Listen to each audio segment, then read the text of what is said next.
스님 안녕하세요. 고1인 아들이 학교를 그만두고 검정고시를 보겠다고 오늘 학교에 자퇴서를 내고 왔습니다만 아직 처리되지 않았습니다. 자식의 의지대로 자퇴를 해야 하는지 아니면 1년 휴학을 해야 하는지 몰라 스님의 가르침을 받고 싶습니다. 아들이 중3 1학기 중간고사를 잘 치고부터는 조금씩 이상한 행동을 보이기 시작했습니다.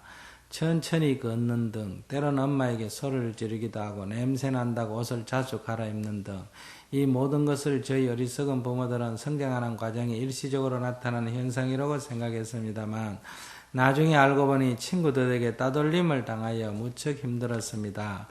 이 친구들과 중3 때의 나쁜 이미지를 벗기 위해 고등학교를 김천에서 포항으로 가게 되었습니다. 기숙사 생활을 하면서 잘 적응한다고 생각했는데 공부해야 한다는 심리적 부담과 자주 잃어버리는 참고서로 인해 결국 의심이 가는 같은 방 친구 2명의 사물함을 장석으로 따게 되었고 그로 인해 기숙사를 나와 원룸을 얻어 계속 생활해 오면서도 친구들과 선생님에 대한 불신이 핸드폰 도청이라는 고집을 피워왔습니다.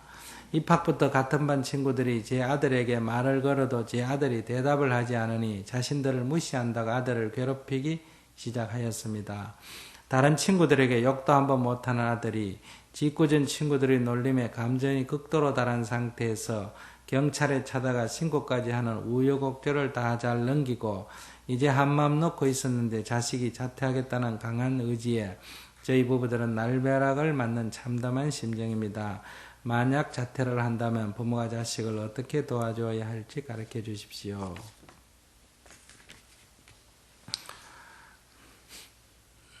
첫째, 자퇴를 해도 괜찮습니다. 둘째, 자퇴하는 것보다는 선택의 폭이 배를 넓히려면 휴학을 하면 선택의 폭이 넓어집니다. 왜? 휴학을 했다가 필요하면 자퇴를 해도 되고 휴학을 했다가 필요하면 뭐 해야 된다? 복학을 해도 되기 때문에 선택의 폭을 넓혀놓는 게 유리하죠. 그래서 자퇴보다는 휴학이 낫다. 근데 그 자퇴가 만약에 나 같은 사람이 한다면 아주 분명하기 때문에 해도 괜찮지만은 그러나 이런 것들은 1년쯤 지나서 후회할 소지가 있기 때문에 그냥 휴학 처리해 놓는 게 낫다. 이렇게 볼 수가 있고요.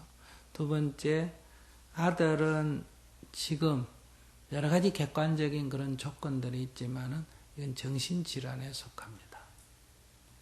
잘 몰라서 지금 이러시는데 그래서 이거는 정신과 치료를 좀 받으시고 휴학을 해서 요양을 좀 해야 됩니다. 이것은 이미 피해의식에 사로잡혀 있는 상태이기 때문에 지금 부모가 가까이 있다 보니 잘 몰라서 그래요. 이것은 지금 치료를 요하는 상황에 놓여 있다. 이런 얘기요. 그래서 정신적으로 약간 문제가 있다 하는 거는 뭐 귀가 약간 안 들린다, 눈이 약간 안 보인다, 뭐 골절이 약간 이상이 있다는 것처럼 그냥 하나의 질병에 속합니다. 이거를 난리 피울 아무런 이유가 없어요. 그래서 이것은 정신적인 상담을 좀 해서 조금 심하기 때문에 초기는 약물 치료가 조금 필요하겠네요. 약물 치료를 조금 해서 안정을 시킨 뒤에는 학교에서 휴학을 시키고 요양을 조금 해야 됩니다. 편안한 데 가서 좀 있어야 된다. 이런 얘기요. 강박관념이 없는 상태에서.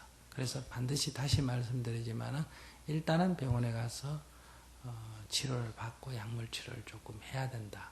한 3개월 정도 입원을 하든지 의사 괜찮다 그러면 출퇴근하면 하든지 물론 안 가려고 그럽니다. 그러나 이것은 정말 요령껏 잘 하셔서 물어볼 필요가 없습니다. 제정신이 아닌데 자꾸 물어보는 거는 도움이 안 된다. 이런 얘기요. 일단 신경이 조금 흥분 상태가 가라앉으면 약간 좀 멍해지긴 하지만은 그래도 일단 이 흥분 상태를 가라앉혀야 됩니다. 그리고 약간의 치료를 한 뒤에는 그 다음에 요양을 해야 됩니다. 요양을 하는데 이 엄마가 누군지는 모르지만은 하기 전에 오늘은 휴학계 자퇴서 냈으면 휴학계로 바꿔놓고 엄마가 깨달음장을 갔다 왔으면 지금 시킨 대로 하고 엄마가 깨달음장을 안 갔다 왔으면 긴급하게 깨달음장을 먼저 하셔야 됩니다. 그래서 자기가 정신을 똑바로 안 차리면 이런 아들 치료는 불가능합니다. 이것은 이제 요양을 하면서 아이가 요구가 나타납니다. 엄청난 이제 변덕이 나타난다. 이랬다가 저랬다가 그 도저히 변덕이 줄 걸 듯 하기 때문에 엄마가 감당을 못합니다. 그래서 자꾸 병원에 갖다 집어넣든 뭐 어디로 돌리든 자꾸 이런 식으로 하게 되는데 이걸 다 받아내야 됩니다. 어릴 때 억압된 감정이 사춘기를 통해서 분출되는 거기 때문에 이걸 다 받아내야 돼요. 예를 들면 승마하겠다 하면 승마 끊어주고 3일 다니다 치워버리고 또 수영하겠다 수영 끊어주면 또 이틀 다니다 치워버리고 이런 식으로 막 온갖 일이 그 아이에 따라 일어나. 그러니까 다 그걸 받아내야 돼요. 그 병원 치료비라고 생각하고 또 집안에만 조금이라도 여유가 있다면 어려운데 크게 보시를 하셔야 됩니다. 보시 공덕을 지어서 토대를 닦고 그 다음에 엄마가 수행자가 딱 돼서 이걸 받아내야 치료를 할 수 있습니다. 자, 오늘 여기까지 하겠습니다.